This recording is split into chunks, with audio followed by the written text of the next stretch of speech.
And on the way back, well, what do I always do? What I've been doing now for nearly 40 years. I look up to the sky and, you're good. You are good. And so, you see, the devil wants to stop that. But he can't stop that until he stops the fellowship. He can't stop that until verse 45, that they had all things together. And all things in common. Now, this is where Karl Marx, a seminary student, and Vladimir Lenin gets the idea that if everybody made the same amount of money, if everybody lived in the same kind of house, everybody wore the same kind of clothes, if everything was the same, that would take all the stress out of society. All that they did was make society more stressful. You can't force somebody to be something that they don't want to be. Maybe at first, but after a while, there's going to be conflict. Okay? Now, so let's look at verse 45. And they sold their possessions and goods and parted them to all men as every man had need. Now watch this. This is what they're talking about.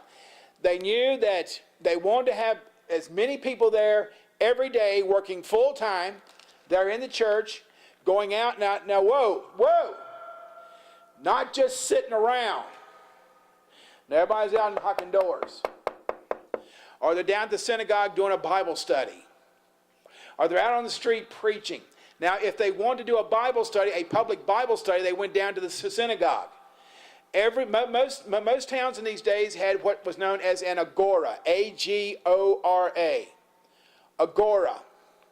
An agora was kind of like a public section of town where you could preach, teach, state your business, and it was kind of like a public forum to get everybody to listen to you if you had something to say. But during the day, that building was empty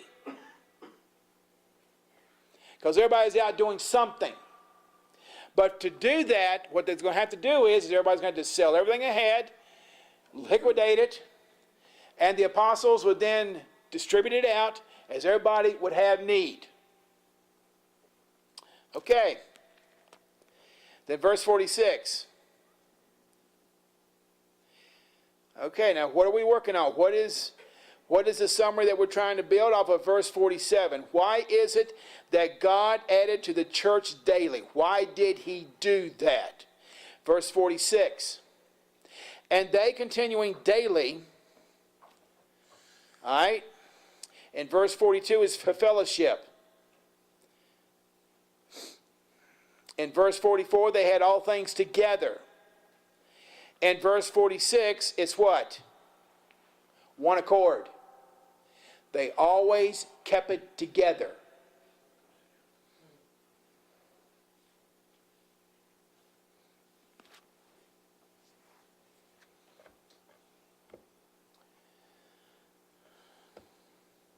That's important.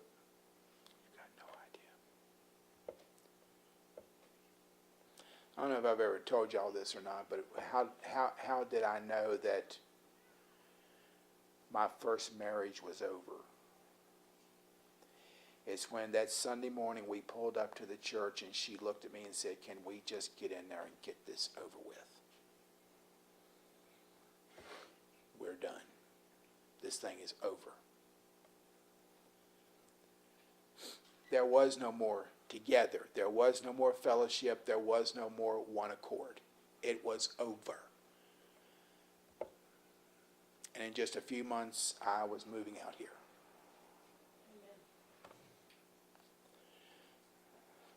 When the one accord is gone,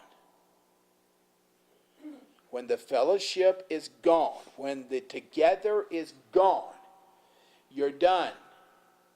Give it up. Go on to something else if you have to. Maybe you can fight for it a little bit. You might be able to pump some life back into it. But I want to tell you that when together is gone, when fellowship is gone, when one accord is gone, you can do what I call spiritual life support, spiritual CPR, all that you want to. More than likely, that corpse is not going to come back. It's a corpse. I've been there more than once. Okay? Now, so verse 46, and they continuing daily in one accord in the temple and breaking bread. How?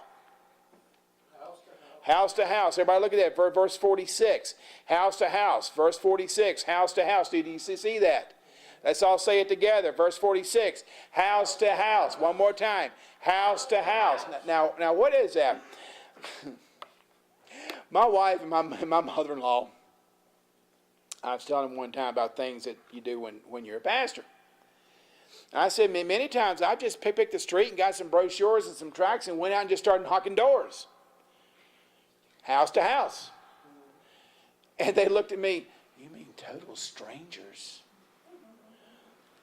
They were to me. So, you go up to the house of a total stranger, knock on their door and invite them to church. Oh, I'd do more than that. I'd ask them to get saved right now. Stand on your front porch. They went house to house. Okay? Now, watch this. Did eat their meat, in other words, they ate their food with gladness and singleness of heart. Now, whatever food was assigned to them. There's one thing that my ex once told me. She said, I notice you don't complain anymore.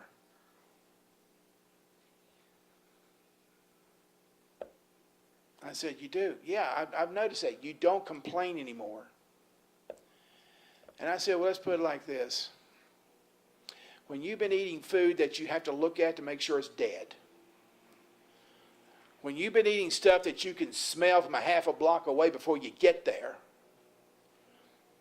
and when you look at some of the people that's been cooking it, and when it looks like a bunch of old witches around a big, huge iron black pot with big boards stirring it, and you kind of look over in there, see if you see anything bouncing up and down, see if you see any hands or arms or anything else over in there.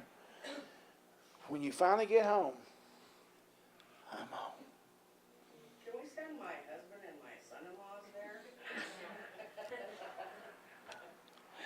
Yeah. But it would be nice if they came back not being so darn picky.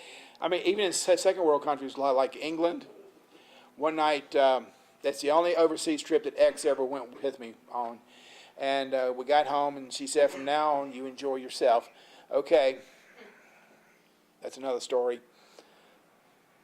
Actually got more time. Anyway, so one night, we want some British fish and chips. We want some real British fish and chips. Not this Long John Silver stuff, but real British fish and chips. Okay. Over there, they call French fries, what we call French fries over there, they call it chips. And then over there, what we call potato chips, they call it crisp. And it's a whole bunch. You got to learn the lingo. So we get to the fish and chips. It's the guy who owned the bed and breakfast where we were staying. He told us where it were. We got there, and when you go in the door, you have to kind of go in like this, because here's the door, here's the counter, right here at it. And you go in, and we like 2 orders of fish and chips. No problem. So he fixes them up and wraps everything up in newspaper and gives it to us. And before we was out the door, the newspaper was dripping with grease and oil. And we